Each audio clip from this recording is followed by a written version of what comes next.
والحمد لله ولا إله إلا الله سبحان الله والحمد لله ولا إله إلا الله قل إنما أدعو ربي ولا أشرك به أحدا قل إني لا أملك لكم ضرا ولا رشدا قل إني لن يجيرني من الله أحد ولن أجد من دونه ملتحدا إلا بلاغا من الله ورسالاته ومن يعص الله ورسوله فإن له نار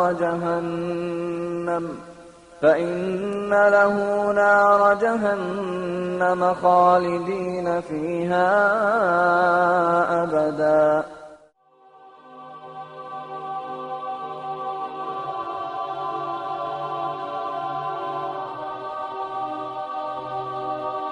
See, when a person says, how can good people go to hell? My first question is, who defines what's good? Do you define what's good? Does society define what's good? From our position, we would say that the only one who has the right to define what is good is God. In fact, the very essence of what makes something good or evil is the fact that this notion of good and evil itself is anchored in a transcendental concept, something meaning it's something beyond ourselves, right? And so that is very, very important, the concept of good and evil. So the first thing I talk about is, well, who defines God, right? It can't just be, who defines good? Good can't just be defined by society or by you or me. So when a person said, why do good people go to hell? I'd say, well, who said that's a good person? Who decides what's good? Who decides what makes a person good? The other way to think about it is that truly good people don't go to hell. And truly good people, as far as God has defined it, as far as the Creator has defined it, good has a foundation. And that foundation starts with that person's relationship and recognition and obedience and submission to God. Sometimes people find this a hard concept to get their heads around. So what I try to do is explain this concept in a way that's a little bit familiar to us. And of course, in no way do I want to compare God to any created thing. Yes. I'm just trying to give the concept some framework through which we can understand.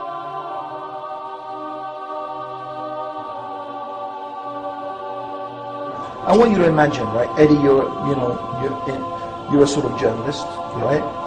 And the Dean Show, you have the Dean Show. You decide one day, you hear about this guy he's a really good guy. He gives lots of charity. He's kind to kids.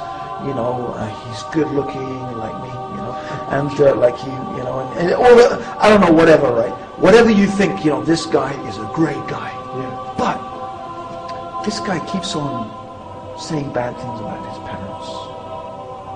Don't talk about my parents. My parents, he just says bad things. So you being a journalist, you say, I want to find out, who are these parents? They must be awful people, right? So you track them down and you interview them. You find out that they're the sweetest, nicest, kindest people. They gave everything to their son. Everything to educate him. They lived in poverty so that he could, whatever you think, but they gave everything. They never did anything bad to him, right? Now what do you think of this guy? He's a creep. Yeah. And you know what? The fact is that all the good that he did just looks like nothing. It's starting to go out the window. Yeah, because you say, I can't ever think of a person who would treat his parents like that as being good. It doesn't matter what he does for the whole of humanity. But if he can't treat his parents properly, how can we look at him as good?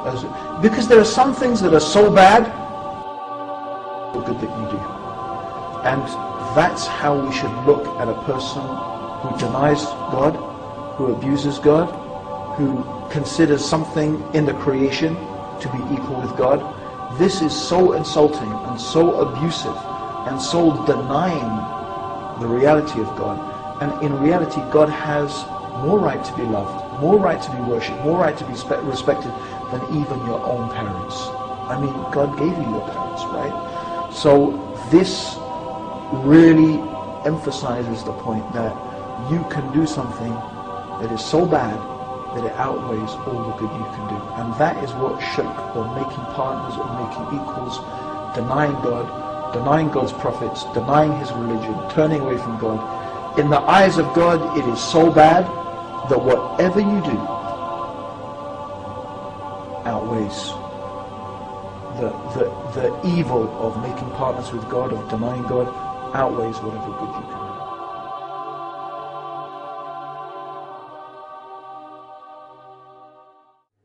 Now, let me, inshallah, begin by describing to you what Jahannam truly is. First of all, it is huge. As Rasulullah ﷺ described, it is so huge that it has 70,000 rings. On each ring is a rope, and on each rope is 70,000 angels, as a way of describing to us how huge Jahannam really is, and how great they are, the angels are to actually pull, and how great Jahannam really is for it to require so many angels to actually pull it. And so this is a size, an indication of the size. Also, once Rasulullah ﷺ was actually sitting down with his companions, and they heard a sound, and so Rasulullah ﷺ said, "Do you know what that sound was?" And then Rasul and the companions said, "Allah and His Messenger knows best." At that point, Rasulullah ﷺ said, "That was a stone that was thrown, pelting down from the top of Jahannam into the bottom of Jahannam, and only today, after 70 years, it has reached the bottom." So you can just imagine how deep and how vast and how wide and vast Jahannam truly is.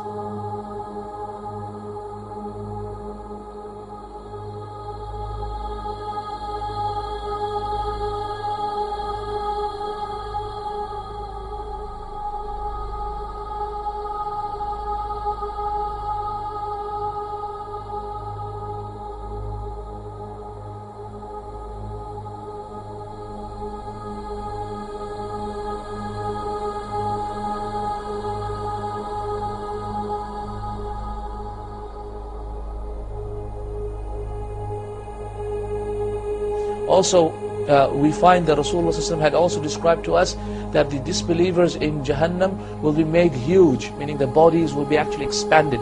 And the reason for that is so that they actually increase in their punishment. Because the more surface area of your body that you have, the more punishment you will feel. So Allah subhanahu wa ta'ala will increase them and make them huge people, and increase their sizes in Jahannam, until Rasulullah sallallahu alaihi wasallam described that the seat of a person who will go to Jahannam will be the distance of a fast horse that travels between Mecca and Medina. So imagine the distance of Mecca and Medina. It's approximately 458 kilometers. This is the distance that will be the seat of a person in Jahannam. Also, Rasulullah described the size of the shoulders of a person who will go to Jahannam, from one shoulder to the other shoulder, and he said that the distance is the travel of a fast horse for 3 days travel. Also, we find that Rasulullah said in another authentic hadith, and these are primarily in Bukhari and Muslim, the hadith. And subhanAllah, if you just read Bukhari and Muslim regarding the description of Jahannam and the Quran, you will find a tremendous example and description of Jahannam in there. And we find that Rasulullah said that the molar tooth of a disbeliever in Jahannam will be the size of the mountain of Uhud. Will be the size of the mountain of Uhud. And brothers, the mountain of Uhud is not a small mountain. It's a great mountain. It's a great mountain. It's a great mountain. Then imagine 32 of them. Then imagine the head. Then imagine the body. When the Prophet ﷺ describes the thickness of the skin as also 3 days journey to taste the hellfire and the punishment of the hellfire and the punishment of the hellfire and the punishment of the hellfire and the punishment